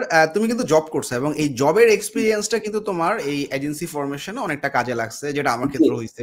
জি নাম্বার ভাই। 2 হচ্ছে তুমি যেহেতু আসলে একটা টেক্সটাইল ফার্মে ছিলা, পিপল ম্যানেজমেন্ট অনেক ইম্পোর্টেন্ট একটা ফ্যাক্টর ছিল এবং হ্যাঁ, একটা মিড লেভেলের একটা জব করছো। সো এইখানে জি, তোমার এজেন্সি চালানোর ক্ষেত্রে অনেক বড় একটা বেনিফিট। আর জি নাম্বার ভাই। 2 হচ্ছে ইংলিশ কমিউনিকেশন বলি বা কমিউনিকেশন, বিজনেস কমিউনিকেশন, নেগোসিয়েশন হ্যাঁ, এগুলো অলরেডি তোমার ছিল রাইট, রাইট। ভিতরে। মার্চেন্ডাইজার যারা হিসেবে নতুন আসলে আমি তো ফরেনার সরাসরি হ্যান্ডেল করছি প্রোডাক্ট নিয়ে। এক্সাক্ট, তো ভেরি ট্রু। এই কারণে আসলে খুব ইজি হয় আমার জন্য। সো নতুন যারা আছে এদের জন্য আসলে কি করা যেতে পারে? এরা আসলে ইনিশিয়ালি কিন্তু তাদের এই জিনিসগুলো নাই এবং এটা নাই। মার্কেট প্লেসে কিন্তু সাস্টেইন করার জন্য এটা খুব হ্যাঁ, মোস্ট সাস্টেইন করার ইম্পোর্টেন্ট জন্য কিছু ইস্যু। আসলে যথেষ্ট। হ্যাঁ, সো হ্যাঁ। হাউ দে ক্যান আসলে ম্যানেজ দিস? আমি মানে একটু প্র্যাকটিক্যাল জিনিস দিয়ে আসলে আমি একটু উদাহরণ দেই। প্রত্যেকটা জিনিসেই আসলে ব্যক্তিগত জীবনে যে আমরা চলাফেরা করি এটা ফ্যামিলি ম্যানেজমেন্ট বলি আর হলো যে অফিস ম্যানেজমেন্ট। সেম। আমি অফিস ম্যানেজমেন্টে যেভাবে এমপ্লয়িদের সাথে কথা বলি এবং সেম ভাবে কিন্তু বাসাতেও আমি কথা বলি। ফ্লো চার্টটা same but way of behaviour টা একটু আলাদা। এক্সাক্টলি। এখন কথা হচ্ছিল যে মানে মার্কেটে টিকে থাকতে গেলে আপনি বললেন যে হ্যাঁ, আসলে আমার যেটা অ্যাডভান্টেজ ছিল যে আমি যখন মার্চেন্ডাইজিং এ ছিলাম তখন আমি ডিরেক্ট কাস্টমার হ্যান্ডেল করতাম প্রায় ১১ জনের মতো। সব প্রোডাক্ট মিটিং আমি করতাম। এখন এক্সাম্পল একটা প্রোডাক্টের প্রাইস ছিল যে আমি কোট করছি $3.5, কাস্টমার বলতেছে শিহাব আমার এই প্রোডাক্টটা হলো যে আমি অন্য কোথাও 270 অফার পাইছি, তুমি দেখো এটা বিট করতে পারো কিনা। আচ্ছা তো সেক্ষেত্রে আমি আসলে কি করতাম, সেক্ষেত্রে আমি করতাম যে যে আচ্ছা তোমার গেঞ্জিতে এই জিনিসটা আছে, এটাকে না করে যদি আমি রাবার প্রিন্ট না দিয়ে যদি পিগমেন্ট প্রিন্ট দেই, খরচটা কমে গেল। এমব্রয়ডারিতে এই সুতাটা ব্যবহার করতে হবে, এটা না করে এর কাছাকাছি এই সুতাটা যদি আমি দেই, এইভাবে স্টিচ করি, স্টিচ সংখ্যা কমাই, তাহলে খরচটা কমে গেল, দেখো $2.5 তোমাকে আমি করে দিতে পারবো। আচ্ছা বলছে হ্যাঁ গুড ফাইন, কোয়ালিটি ঠিক আছে সবকিছু, কই 270, আমি তাকে বলছি 2.5, ওখানেও তো আমার 25% প্রফিট আছে। এক্স্যাক্টলি ঠিক সেম ভাইয়া, এই প্র্যাকটিক্যাল জিনিসটাই যে ডিজিটালে যখন কাস্টমার আমার কাছে আসে তার বাজেট নিয়ে, আমি তার সঙ্গে আগে মিটিং করি।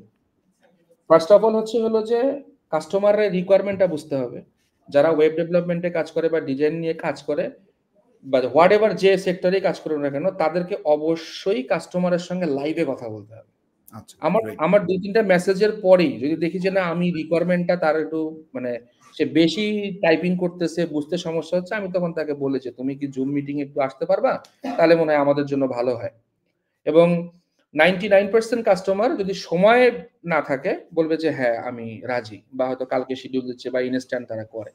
তো মিটিং এ আসলে যে কথা বলার প্র্যাকটিসটা মাস্ট, খুব রিকোয়ারমেন্ট গুলা যে আপনার সেট আপ হয়ে যায়।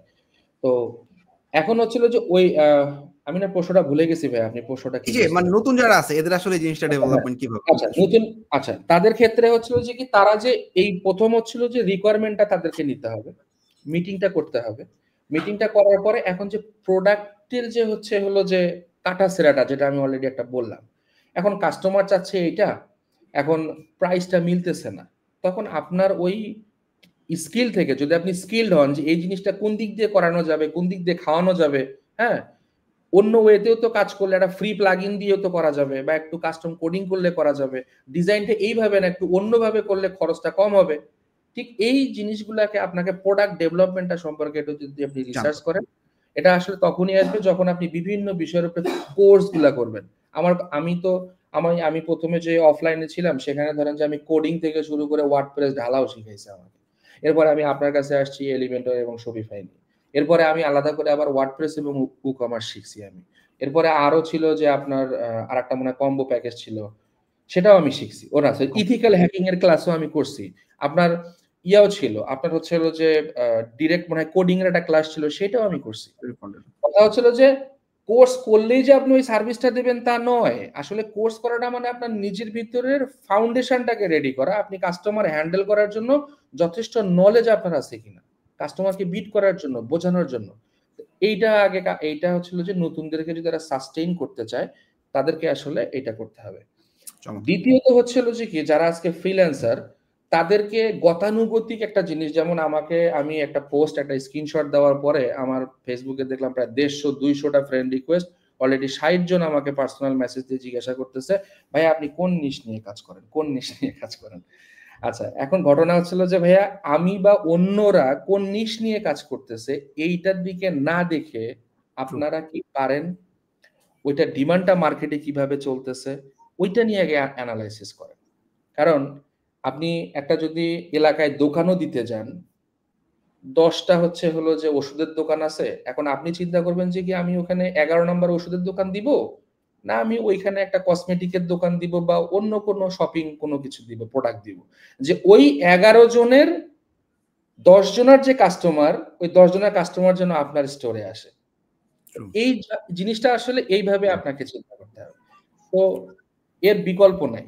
এখন সবাই যে ওয়ার্ডপ্রেস শিখে ওয়ার্ডপ্রেসের ঢালাও ভাবে সার্ভিস দিয়ে যাচ্ছে। এখন নতুনদেরকে বলবো যে তোমরা ওয়ার্ডপ্রেস শিখছো ভালো কথা, ডাক্তারিও তো করে। একজন ডাক্তার কিন্তু 4 বছর পড়াশোনা করার পরে লাস্ট মোমেন্টে গিয়ে একটা পার্ট চুজ করে যে আমি এই পার্টটা নিয়ে কাজ করব, স্পেশালিস্ট। এটা স্পেশালিস্ট। সো ওয়ার্ডপ্রেসের মধ্যে এইরকম অনেকগুলো পার্ট আছে। সো তুমি ঠিক করো যে ওয়ার্ডপ্রেসের কোন পার্টটা তোমার জন্য সুপার, তুমি ওই পার্টটা নিয়ে নিশ ক্রিয়েট করে তুমি গিগ আপলোড করো, সিলেক্ট করো 5টা নিশ, 1 নম্বরে রাখো এইটা, ওইটা দিয়ে তুমি আগামী 3 মাস গিগের প্রতি মার্কেটিং চালাও, গিগ এডিট করো, কিওয়ার্ড রিসার্চ করো, সবকিছু মিলে ডেসক্রিপশন অনুযায়ী বসাও, দেখো যে কোন অবস্থানে আছে, দেখো যদি 3 মাসের মধ্যে ভালো রেজাল্ট হলো না, গিগটা ফালায় দাও। সেকেন্ড যে নিশটা তুমি সিলেক্ট করছো ওইটার গিগ তুমি আপলোড করো। এবং নতুনদেরকে বলবো যে অবশ্যই অ্যাকাউন্টে 2টার বেশি গিগ না রাখার জন্য। যদি 7টা 10টা দেওয়া যায় লেভেল অনুযায়ী, প্রয়োজন নাই। কারণ যখন ফাইবার দেখবে যে একটা অ্যাকাউন্টে 7টা গিগ, সে নিজেই কনফিউজ তার সার্চ ইঞ্জিন যে আরে কোন জায়গায় পুশ করবো আমি। যদি 2টা থাকে, ফাইবারের ইয়া অনুযায়ী কি আমি ফাইবারের সঙ্গে ভাই সরাসরি কথা বলছিলাম ইয়াতে, সাপোর্টে আর কি। তো ওরা বলছে যে দেখো তোমার গিগে কোনো সমস্যা নাই, এভরিথিং ইজ ফাইন, কিন্তু তুমি এই পজিশনটা এই মুহূর্তে পাচ্ছ না বিকজ অফ আমাদের রুলস এবং রেগুলেশন অনুযায়ী আমরা সবাইকে সমান প্রায়োরিটি দেই। তোমার গিগ র্যাঙ্কিং এ আছে মানে এই নয় তুমি সারা জীবন নাম্বার 1 প্লেস নিয়ে বসে থাকবা। ওখানে আমরা নতুনদেরকেও পাঠাই, তাদেরকেও পুশ করি, একটা চান্স দেওয়া হয়। এই জিনিসটা যারা গ্র্যাব করে, যে দেখবেন যে হুট করে 2 মাস কাজ নাই, 3 মাসের মাথায় হচ্ছিল যে সে র্যাঙ্ক করছে, ওই র্যাঙ্কটা তাকে ধরে রাখার জন্য অর্ডার কনভারসেশন এবং ডেলিভারি কোয়ালিটিটা তাকে মেইনটেইন করতে হবে। Very true. হ্যাঁ, তো এই যে বিষয়গুলো, এই মানে ভালো কিছু করতে গেলে তাকে মানে অলওয়েজ প্রোডাক্ট নিয়ে ভাবতে হবে যে আমার প্রোডাক্টের কম্পিটিটর কে, অন্যগুলোর আছে কিনা। এখন আমি যেটা দেখতেছি যে গ্রুপে সবাই আসলে ওয়ার্ডপ্রেস নিয়ে করে। আরে বাবা, ডাক্তার তো সবাই, আপনারা কেন বাহিরে অন্যভাবে চিন্তা করতেছেন না? নিশগুলাকে চেঞ্জ করে সার্চ দিয়ে দেখেন। একটা ওয়ার্ডপ্রেস দিয়ে যদি আমি সার্চ দেই, প্রায় 1 লাখ প্লাস আছে সার্ভিস, কিন্তু আপনি একটা ওয়ার্ডপ্রেসের পার্টিকুলার সার্ভিস নিয়ে দেন না। অলরেডি আমি হচ্ছিল যে আমার পোস্টের মধ্যে এটা লেখছি, আমি অনেকদিন আগে একটা পোস্ট করছিলাম যে আপনারা ছোট ছোট সার্ভিসগুলো কিভাবে দিতে পারেন, ওখানে আমি আইডিয়া দিছি, আপনি এভাবে একটু ট্রাই করে দেখেন। আমি নিজে ফলপ্রসূ, আমি একটা সার্ভিস দিতাম ভাইয়া, আমি দুপুর 2টায় সার্ভিস ওপেন করছি, 4টার সময় অর্ডার পাইছি আমি। পরে ওটার বাজেট খুব কম ছিল, তো দেখলাম যে খুব র্যান্ডমলি অর্ডার আসতেছে, আমি ওটা বন্ধ করে দিচ্ছি, কারণ ওইটা যন্ত্রণায় আমি অন্য কাজগুলো করতে পারতাম। হ্যাঁ, পরে আমি ওটাকে হচ্ছিল যে অফ করে দিছি আমি, যে না, পরে ওইটাকে আমি আমার রানিং যে গিগটা আছে ওইটার মধ্যে একটা এডিশনাল সার্ভিস অ্যাড করছি। যখন কাস্টমার সাথে কথা বলি, তোমার এটা তো অবশ্যই লাগবে, তাহলে এটার জন্য এতটুকু পে করো, আমি করে দিচ্ছি। ঠিক আছে? তো আর মানে মার্কেটিং, হ্যাঁ, যে ছেলেপেলে যারা আছে নতুন, ডেফিনেটলি হচ্ছিল যে আপনারা মার্কেটিং করবেন। মার্কেটিং এর কোনো ওয়ে নাই। এক ভাই আমাকে জিজ্ঞাসা করছিল সেদিন যে ভাইয়া অনেকের কাছ থেকে শুনছি পেইড মার্কেটিং করলে সমস্যা কিনা। তো না, পেইড মার্কেটিং করলে মনে হয় না কোনো সমস্যা আছে আর কি। আমার পক্ষ থেকে আমি পাই নাই যে ফাইবারে গিগ দিয়ে পেইড মার্কেটিং করলে কোনো সমস্যা হয় কিনা। এটা হচ্ছে ফ্যাক্ট। আর এন্ড অফ দ্য ডে হলো যে ফ্রিল্যান্সিং মার্কেটে কেউই চিন্তা করিয়েন না যে আসলে আপনি মানে ফ্রিল্যান্সিং মার্কেটের উপরে সারা জীবন ডিপেন্ডেবল থাকবেন। অলরেডি আপওয়ার্ক চোখের সামনে দেখতে দেখতে পেইড হয়ে গেছে, নতুনদের জন্য হাহাকার অবস্থা। freelancer.com এ তো হাতই দেওয়া যায় না। পিপল পার আওয়ারে তো 3 মাসের মধ্যে অর্ডার না পেলে অ্যাকাউন্ট বন্ধ, অ্যাপ্রুভালও হচ্ছে না। আমি বহুত কষ্টে ভিপিএন লাগাই অ্যাপ্রুভাল নিছি, এক কাস্টমারের কাছ থেকে 2টা অর্ডার নিয়ে আটকে রাখছি অ্যাকাউন্টটা। তো এক আছে ফাইবার, আল্লাহ জানে ফাইবার কতদিন যায়। তা আমার কথা হলো যে আপনারা স্কিল ডেভেলপ করেন, প্রোডাক্ট রিসার্চ করেন, অনলাইনে অনেক টিউটোরিয়াল আছে, অনেক ভিডিও আছে, ব্লগ আছে, হ্যাঁ, তাদের মার্কেটিং স্ট্র্যাটেজি গুলা দেখেন। আর হলো যে নিজের প্রতি অনেস্ট থাকতে হবে বিজনেসে। অনেকে দেখা যায় যে কি হয়েছে যে আচ্ছা কাস্টমার নাই, আমি তাহলে ফেক ডেলিভারি দিয়ে দিই। না, পুষে রাখেন, বছরের পর বছর পুষে রাখেন, দেখবেন হয়তো ওইটা হয় ক্যান্সেল হয়েছে, কোনো সমস্যা নেই। আমার এমন একটা অর্ডার ছিল, ক্যান্সেল করে, ওকে ফাইন, আমি নিয়ে নিছি ক্যান্সেল। সে কারণে রিকোয়ারমেন্ট দেয় নাই, ভুল স্বীকার করছে, ওকে বাদ, সাপোর্টে গিয়ে কথা বলে ক্যান্সেলেশন ইয়ে করছে। কিন্তু নিজের কাজের প্রতি আপনি অনেস্ট থাকেন।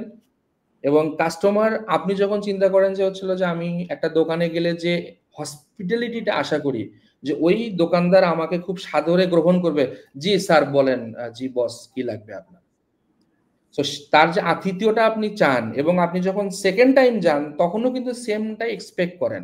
তো অনেকে আমার কাছে মনে হয় যে নতুন কাস্টমারের ক্ষেত্রে আসলে খুব ভালো মতো সার্ভিস দেওয়া হয়, এরপরে যখন ওই কাস্টমারটা রিপিট হয়ে যায় তাকে ইগনোর করে। কি হয়েছে, সে মেসেজ দিছে, ও এটা তো আমার বান্দা কাস্টমার, এটা 2 ঘন্টা পরে রিপ্লাই দেয়, সমস্যা নেই, আমি একটু পুকুরে সাঁতার কেটে আসি।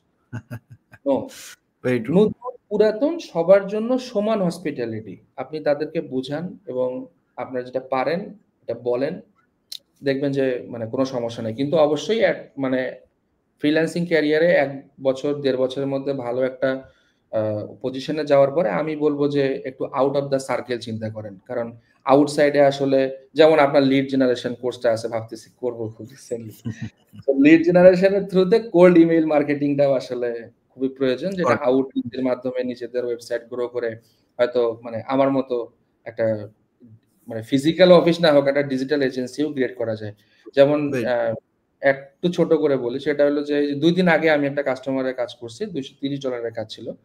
তো আমি না তার প্রোফাইলটা যখন আমি যে স্লার্প সেলার প্লাস নেওয়া ছিল, আমি দেখলাম ও মাই রে, সে তো অলরেডি টপ রেটেড ফ্রিল্যান্সার।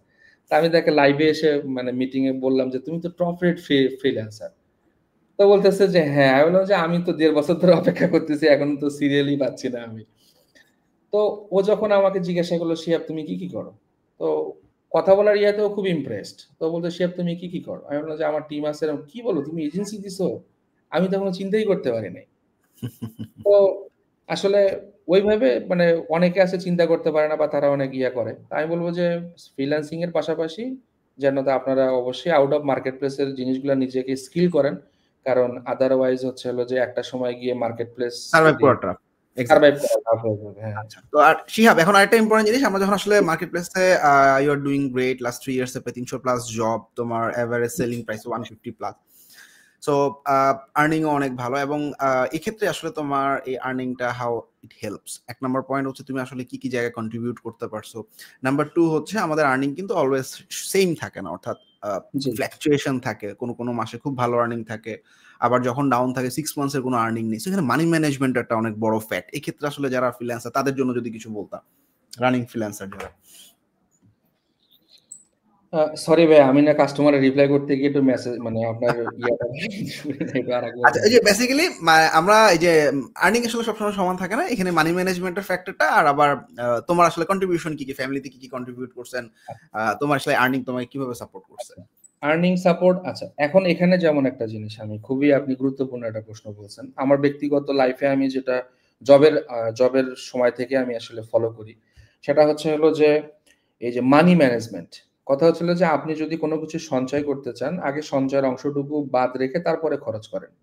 আপনি যদি চিন্তা করেন যে আমি খরচ করে সঞ্চয় করব, গ্যারান্টি আপনি কখনোই পারবেন না। ঠিক আছে? এক্সাম্পল, আপনার 5,000 টাকা জমাইতে হবে, আর্নিং 20,000, 5,000 টাকা জমায় রেখে 15,000 টাকার মধ্যে সংসার পরিচালনা করেন, এভরিথিং উইল বি ফাইন। আচ্ছা, এখন কথা হচ্ছে হলো যে ফ্রিল্যান্সিং এর তো আপস এন্ড ডাউন থাকে, কিন্তু প্রত্যেকটারই কিন্তু টার্গেট থাকে। আমি যদি একজন জব হোল্ডারের কথা চিন্তা করি, আমি তো একজন জব হোল্ডার ছিলাম, তাহলে আমার কিন্তু ডে বাই ডে আমার হচ্ছে হলো যে এক্সপেরিয়েন্স অনুযায়ী I was expecting that type of salary. প্রথমে ছিল আমার 4400 টাকা বেতন এবং ওভারটাইম 2010 সালে। এরপরে কিন্তু যখন বছর বছর গেছে, আমার কিন্তু এক্সপেরিয়েন্স এই অনুযায়ী কিন্তু আমি এক্সপেক্ট করতেছিলাম যে আমার স্যালারিটা বাড়ুক। কিন্তু একই কোম্পানিতে থাকলে কিন্তু স্যালারিটা বাড়ে না, আমাকে র্যান্ডমলি চেঞ্জ করতে হয়েছে, কিছু রিস্ক নিতে হয়েছে, তাই না? তো ঠিক এরকম যে ফ্রিল্যান্সারদের ক্ষেত্রেও আসলে আপনার যখন আপনি ফ্রিল্যান্সিং স্টার্ট করতেছেন, তো প্রতিবন্ধকতা থাকবে আসলে। মানে কাঁটাযুক্ত পথে না হাঁটলে সফলতার গল্পগুলো কখনোই তৃপ্ত হয় না। হ্যাঁ, সো সেখানে প্রবলেম থাকবেই। আমার ইয়েটা হচ্ছিল যে আমি যেটা করছি যে আমি আমার ফ্যামিলি প্রবলেম বা এটা সবকিছু জিনিস মাথায় নেই নাই, সার্টেন পিরিয়ডের জন্য আমি এটাকে আলাদা করে রাখছি। এখন মানে যে বিষয়টা, আচ্ছা আমি যে ধরেন আমার হচ্ছিল যে প্রথমের দিকে দরকার ছিল 30,000 টাকা।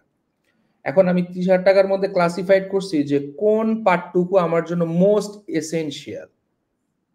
যে আমার 30,000 টাকার মধ্যে আমার এই মাসে 10,000 টাকা আর্নিং হয়েছে, তো আমি তো 30,000 টাকার পারপাস আমার সার্ভ হবে না। কোনটা আমার এসেনশিয়াল পার্ট, যেটা আমি 10,000 টাকা দিয়ে এই মাসটা কভার করতে পারবো, আমি অতটুকুই করছি। এখন আমার কিন্তু অলরেডি এই মাসে হচ্ছে হলো যে আমার 20,000 টাকা ঘাটতি, নেক্সট মান্থে আরো 30,000 লাগবে। তার মানে কি আমার টার্গেট। সো আমার একটা বিজনেস, আমার সংসারের ইয়ে অনুযায়ী যদি আমি বলি আমারটা, যে আমার ওই সময় এই ব্যাংকের লোন ছিল 15,000 টাকা, সংসারের খরচ কন্ট্রিবিউশন যদি বলে ধরেন যে আরো 20,000, আব্বা জোর করে আমাকে একটা সঞ্চয় খুলে দিছিল 5,000। তো সব মিলে দেখতাম যে প্রায় 50,000 টাকার মতো মামলা মনে করেন যে প্রতি মাসে আমার লাগবেই। তো এখন কথা হচ্ছিল যে কি আমার টার্গেটটা হচ্ছিল যে কি anyhow do or die আমাকে প্রতি মাসে 50,000 টাকা আর্নিং করতে হবে। এখন কোনো মাসে যদি হচ্ছে হলো যে আমার 20,000 টাকা কম হয়, আমি ওই 30,000 টাকার মধ্যেই আমার নেসেসারি পার্টগুলোকে শেষ করে বাকিটাকে আমি অপশনাল হিসেবে রেখে দেই এবং ওটা আমি হেডেকে নেই না। যে না হায়, হায় এটা না হইলে কি হবে? আমি ওটা আউট অফ মাইন্ড। কারণ ওটা আমার হাতে নাই। ওটা আমি চিন্তা করলেও যা হবে, না করলেও তাই হবে। আমি এত টেনশন করি না। যদি টাকা থাকতো তাহলে ওটা আমি সলভ করতাম। ওটাকে আমি ঠেলে রেখে দেই। আচ্ছা। পরের মাসের টার্গেটটা হচ্ছিল যে কি আমি অবশ্যই ওই যে 20,000 ঘাটতি আছে, ওই 20,000 ঘাটতি সহকারে আমি নেক্সট এর টার্গেট মানে নেক্সট মান্থের টার্গেট আমার হচ্ছে হলো 70,000। তখন আমার বিজনেস ফোকাস, বিজনেস মাইন্ড কিন্তু আমি তখন ওইভাবে চিন্তা করি। আচ্ছা। এখন এমনও হইছে যে আমার মাসে হচ্ছিল যে কি 50,000 টাকার টার্গেটের জায়গায় আমার 1.5 লাখ ইনকাম হয়ে গেছে। আমি করি কি 50,000 টাকা আর্নিংটা আমার পকেটে রেখে বাকি 1 লাখ টাকা আমি ভুলে যাই। এই মাসে যে আমার অতিরিক্ত 1 লাখ টাকা ইনকাম আছে আমি এটা চিন্তা করি না, আগামী 3 মাস কাজ না করলেও হবে, আমি এখন ঘুরে বেড়াবো, চিল। নো। ওই 1 লাখ টাকা আমি পুরাটাই আউট অফ সাইড। আমার এই 50,000 টাকার মধ্যে আমি আমার সমস্ত যে রেগুলার এক্সপেন্স আছে আমি এটা করতেছি। এর বাইরে সংসারে ধরেন যে একটু এক্সট্রা অর্ডিনারি কিছু থাকে, যেটা হয়তো ওই 1 লাখ টাকা থেকে কিছু সাইড করে ধরেন যে এখান থেকে নিয়ে আসি। কিন্তু আমার বাকিটা কিন্তু রয়ে গেছে। যেটা আমার বিজনেস, আমার আদার্স যে স্বপ্ন পূরণ, আমার কোনো ব্যাংক থেকে লোন করা লাগতেছে না। আমি ২ টা বাইক কিনছি। একটা N160 একটা হলো N250। আব্বা-আম্মাকে আমি হজে পাঠাইছি ২০০০ এই কি বলে ২০২৩ এ গত বছরই আরকি। তো এখানে ধরেন যে প্রায় 75% কস্ট আমি দিছি। আমার ব্যাংকের লোন ৭ লাখ টাকা থেকে এখন প্রায় আছে মনে হয় ১,৩০,০০০। একটা ক্রেডিট কার্ড ছিল ১,৪০,০০০, আমি ওইটাও পেইড করে দিছি। এবং আমি এখন ধরেন যে সঞ্চয় আছে প্রায় ২-৩ টা ফ্যামিলির জন্য। এখন ফুল ফ্যামিলির খরচটা হচ্ছিল যে আমি বেয়ার করতেছি। আমার দেখা যায় প্রতি মাসে প্রায় ৭০,০০০-৮০,০০০ টাকা আমার ফ্যামিলিতে মেম্বার আছে ৭ জন। আমার ওয়াইফ, বাচ্চা-কাচ্চা, বোনরা মিলে। তো তাতে হচ্ছে হলো যে ফুল কন্ট্রিবিউশন আমার আব্বা-আম্মাকে আমি কোন কিছুই তাদের যে ইনকাম ওটা তোমরা তোমাদের মতো করে খরচ করো। আমি এটাকে দিয়ে দিচ্ছি। এই যে মানে বিষয়টা হচ্ছিল যে কি আমি মানি ম্যানেজমেন্টটা এভাবে করি যে আমার কাছে টাকা আসছে এখন আমি উড়াধুরা খরচ করব? না। আমি খুব ভেবে চিন্তে দেখে শুনে যতটুকু প্রয়োজন ক্লাসিফাইড করি এবং আমি যখন আর্নিং করার আগে আমি আমার ব্যয়ের খাতটা আগে আমি লিখে রাখি যে আমি যে সামনের মাসে এই আর্নিংটা আমাকে করতে হবে, আগামী মাসে আমার কি ব্যয় আছে। অনেকে করে কি ইনকাম করার পরে ব্যয় করে। না, তোমার প্রয়োজনটা ক্রিয়েট করো। প্রয়োজনটা ক্রিয়েট করার পরে দেন তখন তুমি আর্ন করো। তাহলে দেখবা যে আল্লাহ তাআলা তোমাকে ওই অনুপাতেই দিবে। কারণ তুমি চাচ্ছ মনে, মনে। অন্তর্যামী তো শুনতেছে যে এই পাগলের তো দরকার। এই পাগল তো ঘুরতেছে টাকার জন্য, পরিশ্রম করতেছে। তো চাহিদাটা থাকতে হবে। আরেকটা জিনিস আমার কাছে খুবই ভালো লাগছে। অনেকদিন প্রায় বছর ২ এক আগে মনে হয় আম আমাদের রবিন ভাই একটা পোস্ট করছিলেন যে, "তুমি যদি কারো দায়িত্ব নিতে পারো, যত বেশি, বেশি দায়িত্ব নিবা, আল্লাহ তাআলা তোমার রিজিকের ব্যবস্থা করে দেবে।" আসলে কথাটা আমার কাছে খুবই পজিটিভ লাগছে এবং আমি এরপর থেকে ভাইয়া আমার টিমটাকে বড় করার চেষ্টা করছি। হ্যাঁ? আচ্ছা, আচ্ছা। যে, যে আমি হয়তো যে এখন আগে কি হইতো যে ৫ টা প্রজেক্ট আসছে, দূর একাই করব। কিসের মানুষকে দিব? দিলেই তো $২00-৩০০ চলে যাবে, ৩০-৪০,০০০ টাকা চলে যাবে। নো, আমি তাদেরকে তাদেরকে প্রজেক্ট বেসিস এ আমি হায়ার করছি, আমার টিমে নিয়ে এসেছি, মান্থলি বেসিস হায়ার করছি। তখন কিন্তু আমার একটা হেডেক। আমি তো উপরওয়ালা দেখতেছে যে আমি কারো রেজেকের জন্য দৌড়াইতেছি। তাহলে কেন নয় আমি তাকে না দেই? আল্লাহর রহমত আমি আজ পর্যন্ত আমি ফেইল হই নাই। আল্লাহর কাছে চাইছি। ফর এ মিরাকেল ১ মাসে আমার হচ্ছে হলো যে ওই মাসে আমার ৳২৫,০০০ টাকা শর্ট ছিল। মাসের আছে আর ২ দিন। আমি চিন্তাই করছি কারো কাছ থেকে ধার করব আমি। ওভারনাইট আমি একটা কাজ করছি মাত্র ২ ঘন্টা কাজ করছি। $২৫০ এর পেমেন্ট আমাকে মানিগ্রাম এসে পাঠায় দিছে। পরের দিন সকালবেলায় আমার টার্গেট ফিল আপ। চমৎকার। তো আমরা একদম শেষ প্রান্তে চমৎকার জি। সব জিনিস বা ইনফরমেশন আমরা পাচ্ছি। সো ফার্স্ট অফ অল আমরা নতুন যারা আছে এদের জন্য কিছু সাজেশন এবং একদম শেষ পর্যায়ে যেহেতু আমরা এবং আরেকটা ইম্পর্টেন্ট জিনিস code been how actually helping the students বা তোমাদের এন্ড থেকে বা তোমাদের ব্যাচের যারা ছিল হাউ আচ্ছা। এখন হচ্ছে হলো যে প্রথমত আমি আসি যে প্রথমদের ক্ষেত্রে যারা নতুন আছে আমাকে অনেকেই আমাকে গ্রুপে মেসেজ করছে বা এই লাইভে আপনারা যারা আছেন তারা ডেফিনিটলি হয়তোবা এখনো কোডম্যান বিডিতে নাই বা বাইরে থেকে অনেক কিছু জানেন না। অনেকে আসলে জিজ্ঞাসা করে আমাকে যে, "কিভাবে শিখবো? কোথায় যাবো? ভাইয়া আপনি কি করেন? আপনি যেটা বলেন আমি ওইটাই করি।" তো অনেকের প্রশ্ন যে আসলে ফ্রিল্যান্সিংটা কিভাবে করব? একটু সময় নিলে সমস্যা হবে না তো ভাই, না? না, না, শিওর, শিওর ভাই, শিওর। তো আমি আসলে প্রশ্নটার অ্যান্সার দেই যে সবাই জিজ্ঞাসা করে যে, "ভাই ফ্রিল্যান্সিং কিভাবে করব?" অনেকে বলে যে, "আউটসোর্স ভাই আপনি কি আউটসোর্সিং করেন?" আসলে প্রশ্নটা ২ টা ২ রকম। আউটসোর্সিংটা হলো আলাদা, ফ্রিল্যান্সিং বিষয়টা হলো আলাদা। ফ্রিল্যান্সিং কোনটা? আপনি সকালবেলা যে হচ্ছে একটা যদি বাসার জন্য আপনার লেবারের প্রয়োজন হয়, আপনি বাইরে কাউকে গিয়ে হায়ার করেন যে তুমি আজকে আমার বাসায় সারাদিন কাজ করবা, কত টাকা নিবা? বলবে যে সে 500 টাকা। তো তোমার বাড়ির যে কাজটা তোমার প্রয়োজন তুমি নিজে না করে অন্য কাউকে হায়ার করে করাইলা, মানে তুমি আউটসোর্স করলা, তোমার কাজটা অন্য কাউকে দিয়ে করাইলা, এটাকে বলে আউটসোর্স। আর ফ্রিল্যান্সিং তাহলে কোনটা? যে ব্যক্তিটাকে তুমি হায়ার করছো, তোমার হয়ে কাজ করতেছে, তাকে তুমি পেমেন্ট করতেছো, এই জবটা হলো ফ্রিল্যান্সিং। এক্স্যাক্টলি। সেকেন্ড প্রশ্ন সবার যে ভাই মার্কেটে ফ্রিল্যান্সিং এর ডিমান্ড কেমন, কি নিয়ে করব? তো মার্কেটে আসলে ফ্রিল্যান্সিং এর ডিমান্ড এটা অগণিত। আমি 2019 যখন আমি যখন ফ্রিল্যান্সিং এ আসি, তখনকার একটা আমি সমীক্ষা দেখছি, 2019 প্রতি সেকেন্ডে 1 মিলিয়ন ওয়েবসাইট নষ্ট হয়। এক্স্যাক্টলি। এক সেকেন্ডে, আজকে 2024, প্রতি সেকেন্ডে ওয়েবসাইট এক্সপায়ার হয়, নষ্ট হয় 10 মিলিয়ন। 10 মিলিয়ন দক্ষ স্কিল পিপল নাই যে এটা ঠিক করবে। কোথায় আসে? ফ্রিল্যান্সিং মার্কেটে আসে। ফ্রিল্যান্সিং মার্কেটেও এই পরিমাণ দক্ষ নাই। তাহলে এখন আপনি চিন্তা করেন যে আসলে নট অনলি ওয়েবসাইট, আরো অনেক কিছু নষ্ট হয়, সেটাও ঠিক করার জন্য অনলাইনেই আসে, কারণ তাদের লোকালি অনেক খরচ পড়ে এই জিনিসগুলো ঠিক করতে। যে কোনো কিছু বিষয় নিয়ে আসলে ফ্রিল্যান্সিং করা যায়, সেটা ওয়েব ডেভেলপমেন্ট হইতে পারে, লিড জেনারেশন হইতে পারে, গ্রাফিক্স হইতে পারে। কারো যদি বয়সের সময় থাকে যে না আমি কেবল ইন্টারমিডিয়েট শেষ করছি, I want to be a coder, please তুমি কাস্টম কোডিং এর প্রজেক্টে ভর্তি হও, 2 বছর ইনভেস্ট করো, সময় দাও, প্রপার ওয়ে গাইডলাইন ফলো করো, you will be a good coder and freelancer. এখন এরপরে যদি আসে যে আপনাদের কারো হলো যে বয়স কম, 30 প্লাস হয়ে গেছে, সময় নাই শেখার মতো পড়ার, আপনি শেখেন, শপিফাই শেখেন, ওয়ার্ডপ্রেস শেখেন, আপনি ওয়েব ফ্লো শেখেন, ফিগমা টু এইচটিএমএল শেখেন।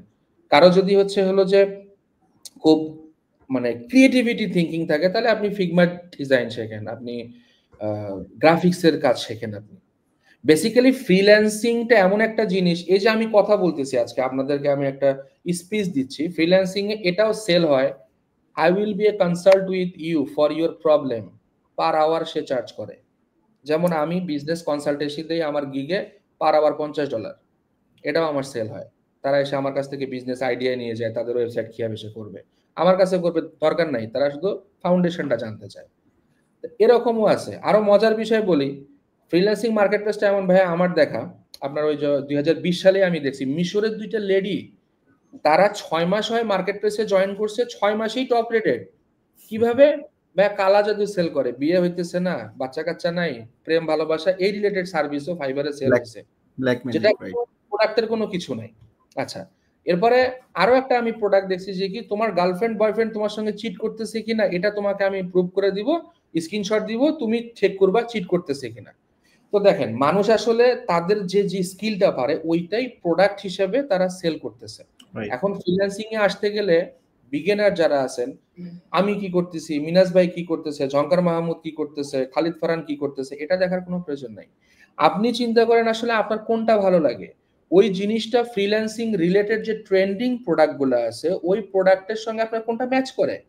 আপনি ম্যাথে ভালো, ওয়েব ডেভেলপমেন্টে যান, আপনার ক্রিয়েটিভিটি আছে, আপনি গ্রাফিক্সে যান, আপনি কথা বলতে পারেন, ভালো কিছু করতে পারেন, তাহলে আপনি কনসালটেন্সিতে আসেন, কন্টেন্ট রাইটিং এ আসেন, এরকম অনেক কিছু আছে। আপনি স্পিচ দিতে ভালোবাসেন, লিখতে ভালোবাসেন, এটা আগে আপনার নিজে থেকে এক্সপ্লোর করতে হবে যে হোয়াট ইউ লাভ, ওই জিনিসটার উপর চিন্তা করে আপনি ফ্রিল্যান্সিং এর পার্টটা আপনি আগে সিলেক্ট করেন, দেন একজন ওই প্ল্যাটফর্মে যিনি ভালো আছেন, সফল আছে, তাকে গিয়ে বলেন যে ভাইয়া আমি এই জিনিসটা শিখতে চাই, কোথায় গিয়ে শিখতে পারলে ভালো হবে একটু আপনি গাইডলাইন দেন।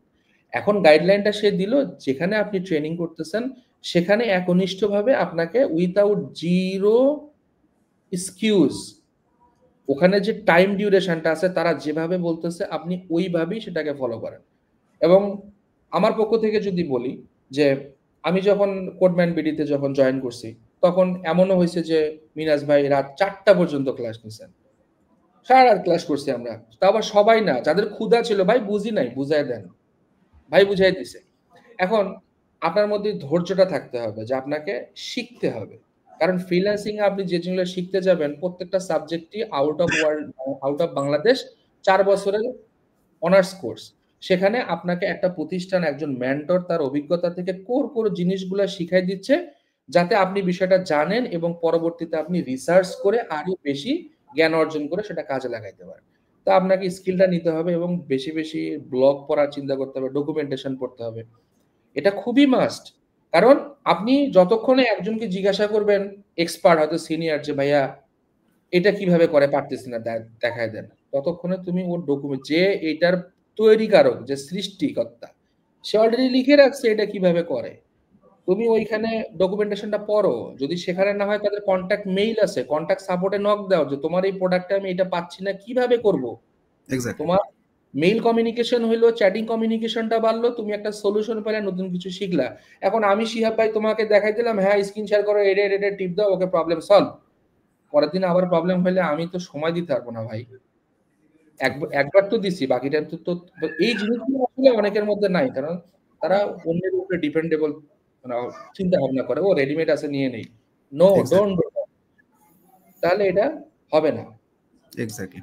আর জিরো এক্সকিউজের যে বিষয়টা বলছিলাম আমি, সেটা হলো যে মানে আমার ক্ষেত্রে এমনও গেছে যে আমার বন্ধু বান্ধব আছে বা তারা ডাকতেছে আমি যাইনি, মারা গেছে কেউ, আমি জাস্ট মাটি দিয়ে চলে আসছি, জানাজা করে দোয়া করে চলে আসছি। ওখানে আমার অনেক আত্মীয় স্বজন ছিল যে মানে হয়তো সমবেদনা দেওয়ার প্রয়োজন ছিল, ঠিক আছে, কিন্তু আসলে আমি ওই সময়টুকু দেই নাই, বিকজ অফ হলো যে আমার যে গোল আছে এন্ড অফ দ্য ডে। হ্যাঁ, তারা হয়তো আমার পিঠ পিছে বলছে হ্যাঁ অমুকজন মারা গেছে, শিয়াব তো এসে সমবেদনাও দেয় নাই, হ্যাঁ, কিন্তু আজকে ওই লোকটাই বলতেছে যে যদি আমি ওইখানে না থেকে যদি আমি জবলেস হয়ে বাসায় বসে থাকতাম, ওই লোকটাই বলতো হ্যাঁ ইঞ্জিনিয়ারিং করে বসে আছো, কিছুই তো করতে পারলো না জীবনে। কিন্তু এখন তারাই আমাকে জিজ্ঞাসা করে ফোন করে বলে যে ভাইয়া ফ্রিল্যান্সিংটা একটু শিখানো যায়, কিভাবে শিখবো।